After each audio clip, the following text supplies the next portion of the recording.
सोच सकते हैं, जहां न सिर्फ अजीब घटनाएं होती हैं बल्कि लोगों की रूह तक कांप जाती है। एक ऐसा स्टेशन जहां अंधेरा घिरते ही सन्नाटा छा जाता है और ट्रेनें वहां से गुजरने से पहले धीमी हो जाती हैं, जैसे किसी अनदेखी शक्ति ने उन्हें जकड़ लिया हो। मैं आपको बेगुनकोदार रेलवे स्टेशन की उस खौफनाक कहानी से रूबरू कराने जा रहा हूं, जिसे सुनने के बाद आप इस स्टेशन पर अकेले जाने से पहले 1000 बार सोचेंगे। पश्चिम बंगाल के पुरुलिया जिले में स्थित यह स्टेशन न सिर्फ रहस्यमयी है, बल्कि यहाँ घटित घटनाएं इतनी भयावह हैं कि यहाँ कदम रखते ही शरीर में अजीब सी झुरझुरी दौड़ जाती है। कई लोगों ने रात में यहाँ अजीब सी परछाइयाँ देखी हैं। कुछ ने सुना है कि जैसे कोई ट्रेन स्टेशन पर रुकी हो, लेकिन प्लेटफॉर्म पर कोई नहीं दिखता। और सबसे डरावनी बात, कुछ यात्रियों का दावा है कि उन्होंने ट्रेन की खिड़कियों से एक सफ़ेद साड़ी पहने महिला को घूरते हुए देखा है, लेकिन जैसे ही वे दूसरी बार देखते हैं वह गायब हो जाती है। ये सिर्फ एक अफवाह है या इसके पीछे कोई खौफनाक सच्चाई छिपी है? आइए इस रहस्य को और गहराई से जानने की कोशिश करते हैं। बेगुनकोदार रेलवे स्टेशन को 1960 में चालू किया गया था। शुरुआत में यह स्टेशन सामान्य रूप से काम कर रहा था, लेकिन कुछ ही सालों बाद यहाँ एक ऐसी घटना हुई जिसने इस स्टेशन को हमेशा के लिए बदनाम कर दिया। रात के अंधेरे में जब ट्रेन प्लेटफॉर्म पर रुकी तो स्टेशन मास्टर ने देखा कि एक सफ़ेद साड़ी पहने महिला ट्रैक के किनारे खड़ी थी। जब उसने उसे आवाज़ दी तो वह धीरे धीरे उसकी ओर बढ़ने लगी। मास्टर के रोंगटे खड़े हो गए, उसकी आंखें सहम गईं और जैसे ही उसने पलक झपकाई वह गायब हो चुकी थी। इसके कुछ ही दिनों बाद स्टेशन मास्टर की लाश रेलवे ट्रैक पर पूरी तरह क्षत विक्षत पाई गई। उसका चेहरा किसी अज्ञात भय से विकृत हो चुका था। उसकी आंखें खुली हुई थीं, मानो वह मरते समय भी कुछ देख रहा था, कुछ बेहद डरावना। साल 1960 में एक विधवा महिला अपने 7 साल और 4 साल के 2 बच्चों के साथ ट्रेन में सफ़र कर रही थी। उसके चेहरे पर घबराहट और बेचैनी साफ झलक रही थी। कुछ घंटे पहले ही उसे एक पत्र मिला था जिसमें लिखा था कि उसकी मां गंभीर रूप से बीमार है और कभी भी दुनिया छोड़ सकती है। जल्दबाजी में वह बिना टिकट ट्रेन में चढ़ गई, ये सोचकर कि कोई उसकी मजबूरी समझेगा। लेकिन जब टिकट निरीक्षक विजय उसके पास आया और उसने टिकट मांगा तो उसकी उम्मीदें चकनाचूर हो गईं। तुम्हारे पास टिकट नहीं है, नियम तोड़ने की सज़ा मिलेगी। विजय की आवाज़ सख्त थी। महिला ने विनती की, मेरे पास पैसे नहीं हैं, मेरी माँ अंतिम सांसें ले रही हैं, मुझे घर जाने दो। लेकिन विजय ने उसकी एक न सुनी।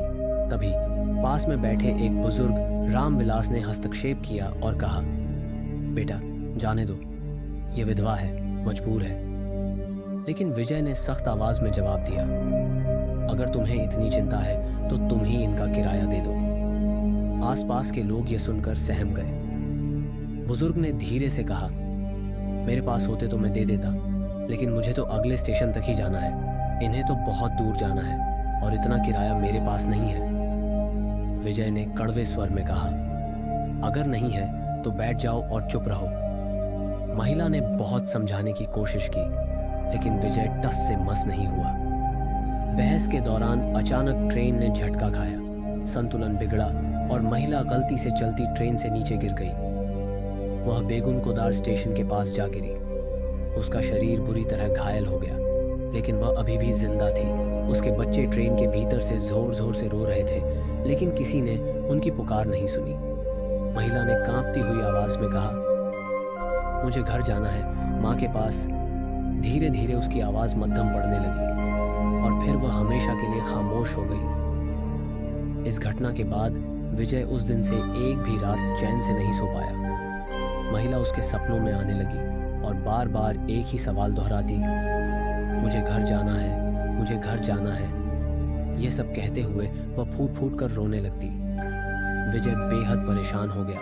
उसने यह बात अपनी पत्नी को बताई। उसकी पत्नी ने उसे बहुत समझाने की कोशिश की, लेकिन कोई फायदा नहीं हुआ।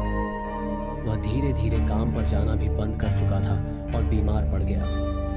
दिन में सोने लगा क्योंकि रात में उसे चैन नहीं मिलता था, लेकिन अब वह उसके सपनों में दिन में भी आने लगी। एक दिन तंग आकर उसने आत्महत्या कर ली। इस घटना के बाद स्टेशन पर तैनात कई कर्मचारियों ने वहां काम करने से मना कर दिया। लोगों का कहना था कि रात के समय स्टेशन पर किसी के चलने की आवाज़ें आती थीं, कोई दरवाजे खटखटाता था, लेकिन जब देखा जाता तो वहां कोई नहीं होता। सरकार ने इस स्टेशन की सच्चाई जानने के लिए एक विशेष पुलिस टीम को जांच के लिए भेजा। टीम को यह पता लगाना था कि यह सब मात्र अफवाहें हैं या फिर वाकई में कुछ असामान्य घटित हो रहा है। लेकिन जांच के कुछ ही दिनों बाद टीम के 3 सदस्यों की अचानक तबीयत बिगड़ने लगी। वे गंभीर बीमारी का शिकार हो गए और उनमें से एक अधिकारी की हार्ट अटैक से मौत हो गई। इस रहस्यमयी घटना ने सरकार को झकझोर कर रख दिया। इसके बाद सरकार ने इस स्टेशन को पूरी तरह से बंद करने का आदेश दिया। 1967 में इसे स्थायी रूप से बंद कर दिया गया और इसके बाद यह पूरे 42 सालों तक वीरान पड़ा रहा।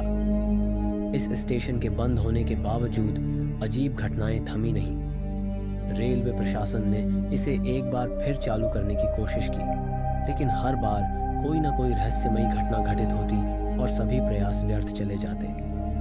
यहाँ रात में जाने की हिम्मत कोई नहीं करता था और जो गए वे या तो मानसिक रूप से विचलित होकर लौटे या फिर कभी लौटकर नहीं आए। 42 सालों बाद 2009 में पश्चिम बंगाल की सरकार ममता बनर्जी के नेतृत्व में ने इस स्टेशन को फिर से चालू किया, लेकिन आज भी कोई यहाँ रात में रुकने की हिम्मत नहीं करता।